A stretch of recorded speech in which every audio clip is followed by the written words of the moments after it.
Welcome back everyone. Hi, if you're new, my name is Tori and today I'm going to share with you guys all of the books that I read in the month of October. I know this video is late. I know it, you know it, let's just move on. So I did read some great books in October. There was one though that I was just not a fan of, and there are a couple in here that I've mentioned already in previous videos, and one I have a full review for, which I will leave in the description box or somewhere up here. You know how it goes. All that being said though, I do have 5 books that I want to talk about, so let's get into it.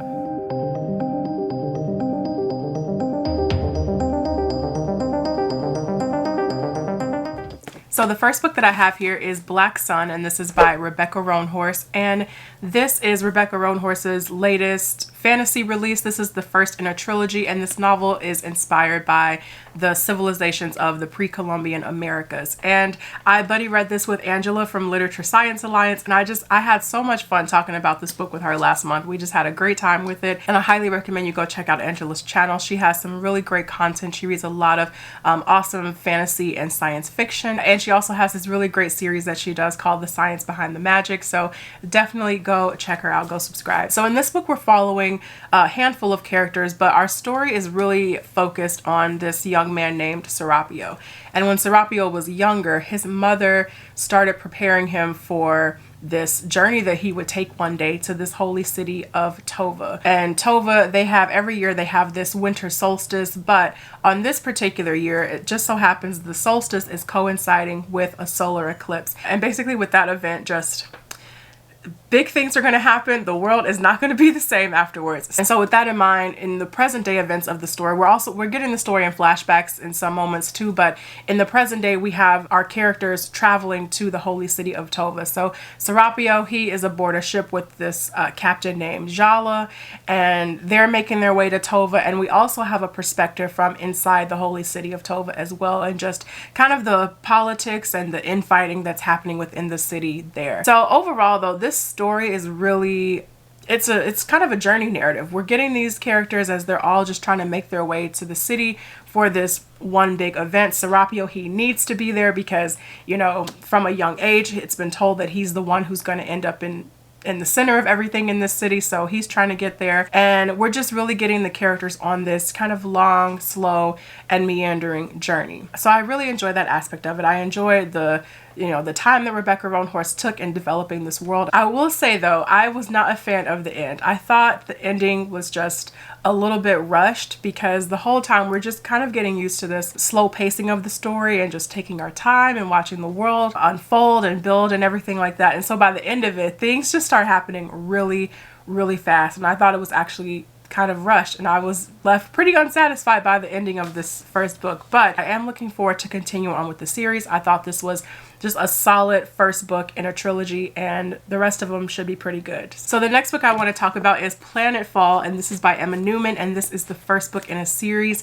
And I'm still kind of working through my feelings and thoughts about Planetfall, but overall I actually really enjoyed this book. There's a lot to unpack here, but we are following our main character Renata, or Ren. 20 years ago, Ren, she left Earth along with about 1,000 other people. All of this entire journey was kind of spearheaded by this visionary named Sumi. But you realize pretty early on that our main character, along with another character named Mac, the two of them have been harboring a secret from the colony since Planetfall over 20 years ago. But this colony, when everybody landed on this planet, they built the colony around this kind of weird and creepy structure known as God City, and just the mysteries inside of that are unfolding throughout the book as well. But this colony, they've been pretty sustainable for the last 20 years, basically surviving on 3D printing. So they've been printing houses and food and clothes and everything they need pretty much. They have great doctors in the colony, but there is this secret that's been hanging over the colony for, unbeknownst to them, for the last 20 years or so. And if it comes to light, it is just really going to destroy everything pretty much. So one day though, everything really changes when this young man named Sung Soo finds his way to this colony, and he reveals that he has a relation to the visionary Sumi who led everybody to this planet all those years ago. And the story just really goes from there. Now that I'm talking about it, see, this always happens when I start talking about books out loud. Now that I'm actually speaking about this book, I am my love for it is growing a little bit more, because I think Emma Newman is just doing exploring some really great themes about religion and faith, and just how far people will go to kind of keep believing in the things that they believe in, if that makes sense. It's just, I love that whole conversation in this book. One of the other things that I love about this book is our main character, Rin. We really got inside of her head during this whole book, and just seeing how she handled anxiety and just that constant fear of this secret that happened during Planetfall, that constant fear of that secret getting out. And it was just, it was great. I enjoyed this. So I am looking forward to continuing on with this series. That's definitely going to be happening in the new year, and I actually highly recommend this. So the next book that I have here is one that I have already talked about in a recommendations video, because I was just so excited to discuss this book, and that is The Light Brigade, and this is by Kameron Hurley. I love this book. This book is still sticking with me. This takes place in a world where corporations control everything, and in order to survive, these, people, they work for these corporations, and some of them do so in the form of being soldiers for the corporations.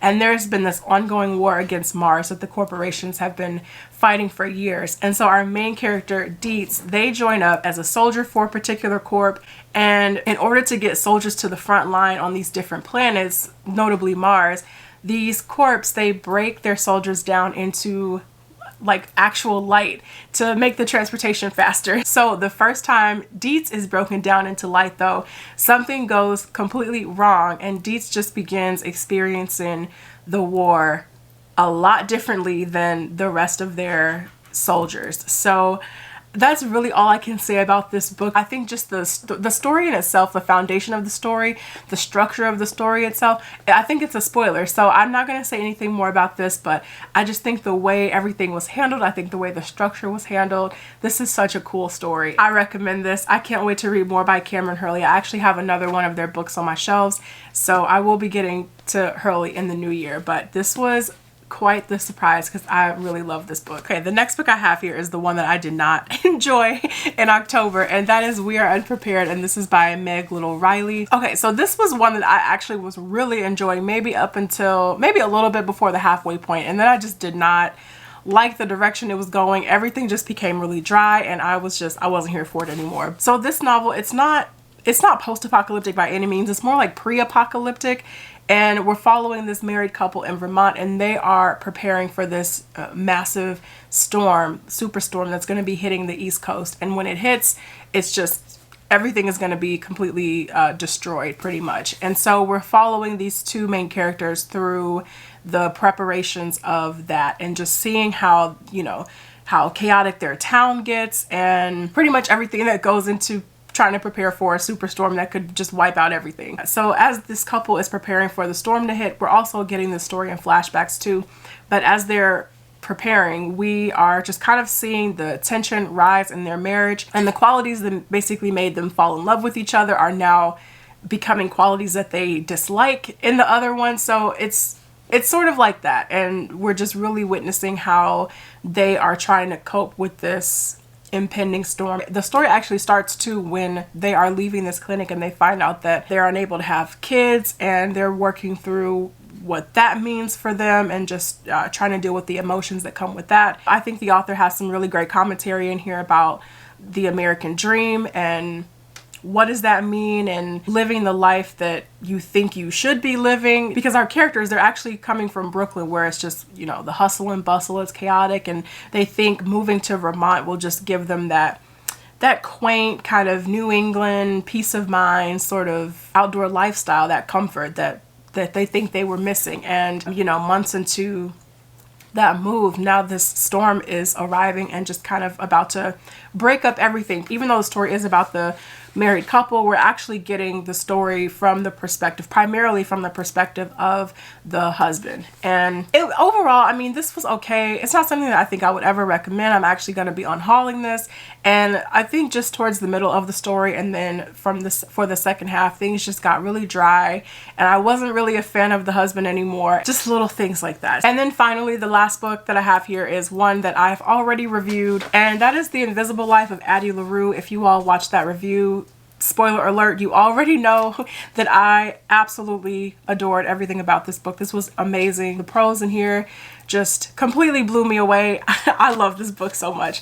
So in this, we are following our main character, Addie LaRue. The story actually begins in this really small city in 18th century France where Addie was born. And you just see that Addie is feeling really suffocated by the lives that people in her town, you know, the lives that they lead, and she doesn't want that for herself. So one day, just feeling really desperate and trying to escape her life, Addie, she makes a deal with the darkness in order to not be constrained by time. But the darkness, though, he just kind of takes that one step further. He's like, you'll be able to live forever, but nobody will remember your name. And as we're following Addie, we really see the effects of that. Addie, she'll meet somebody and then she'll walk away. They won't remember her. They close the door in her face.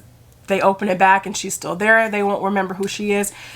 So it's things like that. And she's dealing with that for centuries. And it's not until one day, though, when Addie is in this bookshop, that she meets this man named Henry, and he is able to say her name and he's able to remember who she is. That adds a different layer to the story altogether.